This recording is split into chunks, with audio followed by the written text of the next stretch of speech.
Okay, ready to dive into this. The predictive brain. Yeah, let's do it. We've got a whole bunch of research here, articles, excerpts, you name it. It's a lot to unpack. All pointing to this wild idea.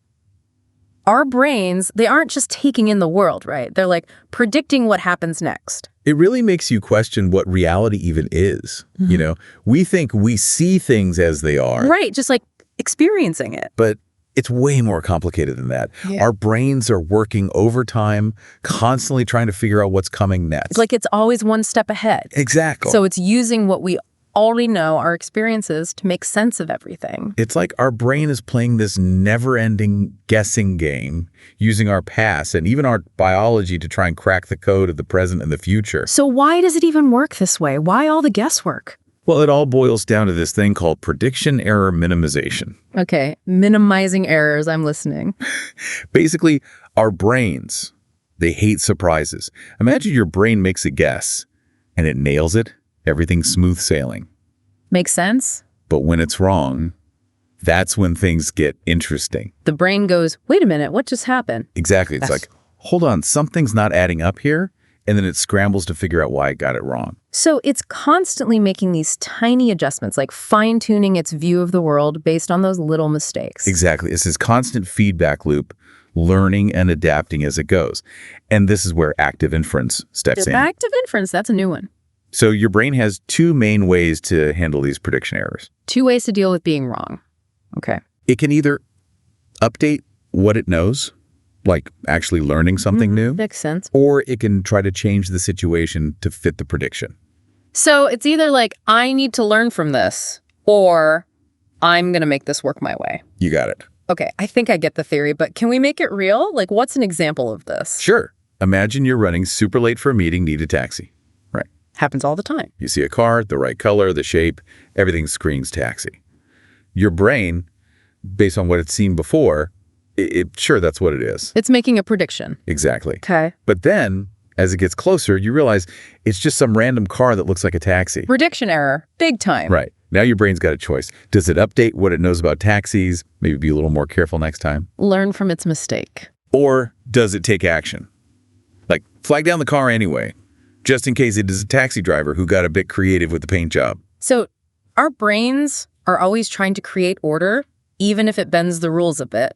That's a great way to put it. It wants things to make sense, and it will find a way, whether it's the physical world or even our emotions. Emotions, you mean like how we feel? Exactly. Yeah. One of the articles you shared, it talked about how even our emotions might not be what we think they are.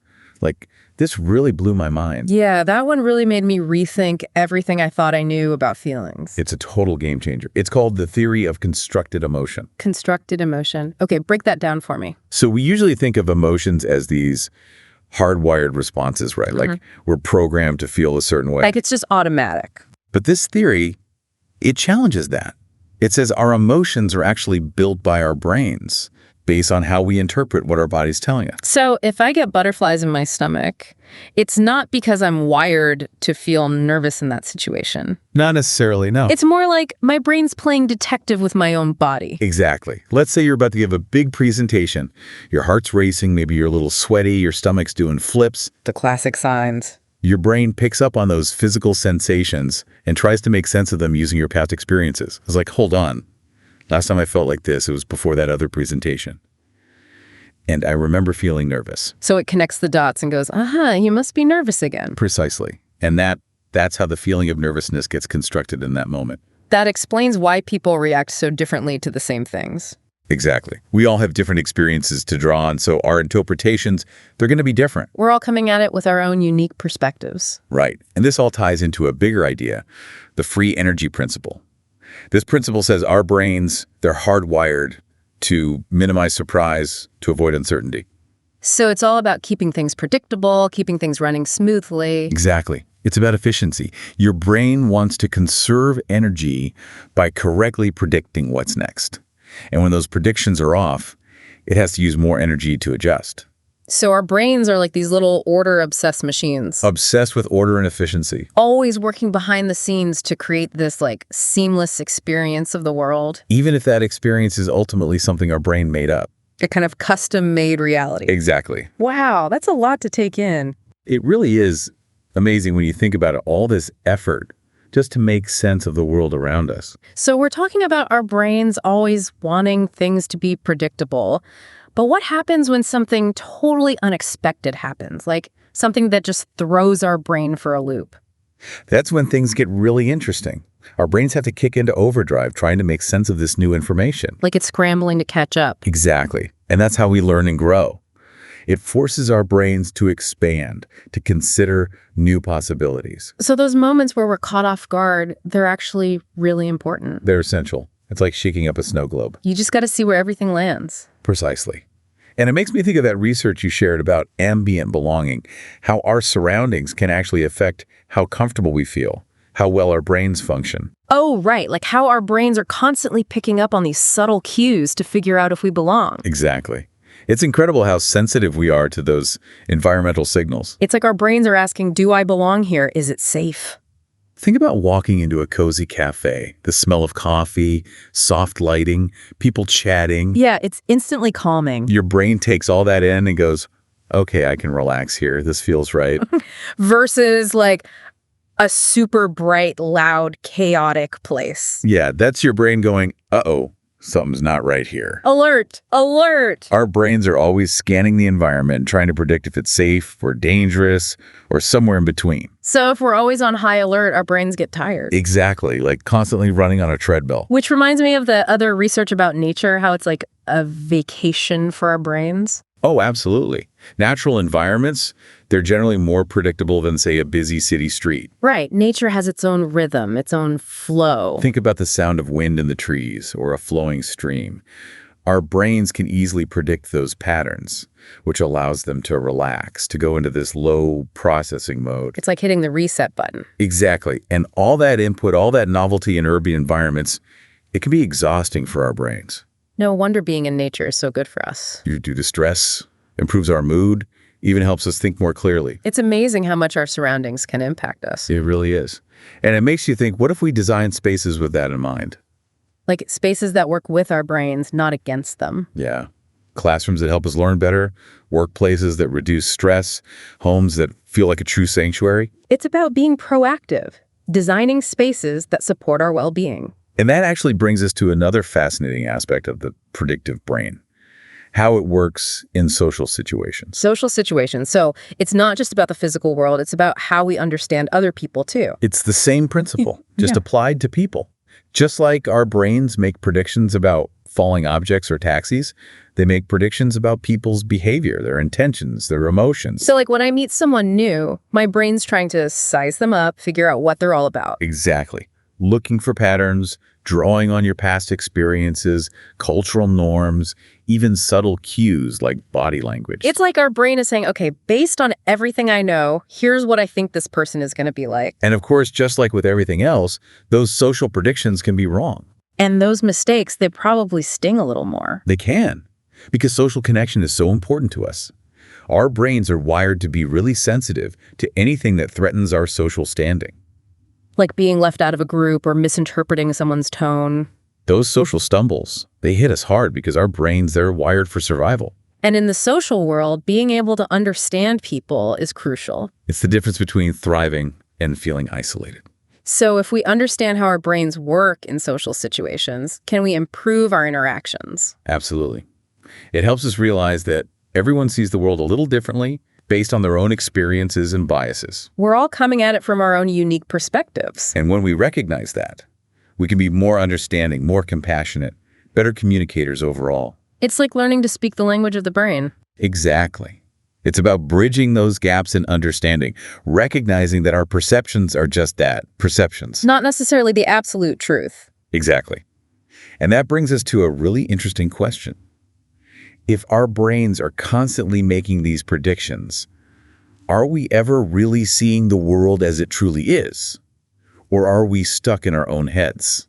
It's like, are we living in a simulation created by our own brains? That's a question philosophers have been grappling with for ages. And this idea of the predictive brain, it adds a whole new layer to the debate. One of the articles even said that we don't actually perceive objective reality at all. Right, it's a radical idea. So are we really just living in our own little bubbles? Well, not necessarily. Think of it like this. What you see on your computer screen, The icons, the text, those are all representations, right? They're not the actual physical parts of the computer itself. Exactly. They're like a user interface, a simplified way to interact with the complex machinery underneath. So our senses are kind of like that interface, giving us a glimpse of reality, but not the whole picture. Precisely.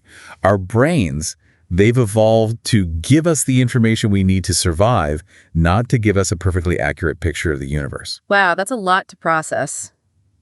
So our brains are always working behind the scenes, weaving together our experiences, our senses, even our own guesses to create this whole experience of being alive. And it's happening constantly, whether we realize it or not. It's both mind-blowing and a little bit scary at the same time. It really makes you appreciate the power of the human brain. It does. But if our perceptions are so flexible, so open to interpretation, are we all just living in our own separate realities? Like, Right. How can we connect with each other if everyone's seeing things differently? That's the big question, and one we'll dive into right after the break. So we were talking about how we might all be experiencing reality through these, personalized filters. It's a real head-scratcher, right? We want to connect with each other, but our brains are always creating these unique versions of the world. It's like, are we even living in the same reality? Well, here's the thing. Our individual realities, they're not totally separate. Think about how we bridge that gap all the time. Through language, art, music, telling stories. We share our experiences, even if they're not exactly the same. Exactly. We might not see the world identically, but we can still find common ground. It's like we're all looking at different facets of the same thing. And through those shared experiences, we create a kind of collective understanding. That makes sense. We might not ever have the exact same experience, but we can still relate to each other. Exactly. We can empathize, build connections, even with those differences. That's a relief. Okay, but coming back to the predictive brain, this whole deep dive has been amazing.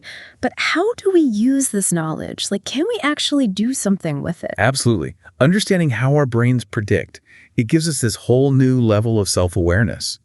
We can start to see how our brains shape our reality. One of those excerpts you shared, it talked about the illusion of control, like how our brains convince us we have more control than we actually do. Oh yeah, that rubber hand experiment, that was wild. It's crazy how easily our brains can be tricked.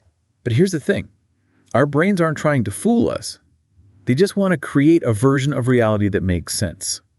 And sometimes that means filling in the blanks, making assumptions. Exactly.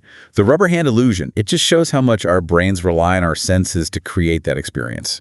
But if our senses can be tricked, does that mean we're more easily manipulated, like with ads or misinformation, all that stuff that tries to influence us? It's definitely something to be aware of. But just because our brains make predictions, it doesn't mean we have to blindly accept them. We have to think for ourselves. Exactly. The more we understand our brains, the better we can question our own assumptions, look at things from different angles. So it's about taking back control, being more than just passive receivers of information. Yes.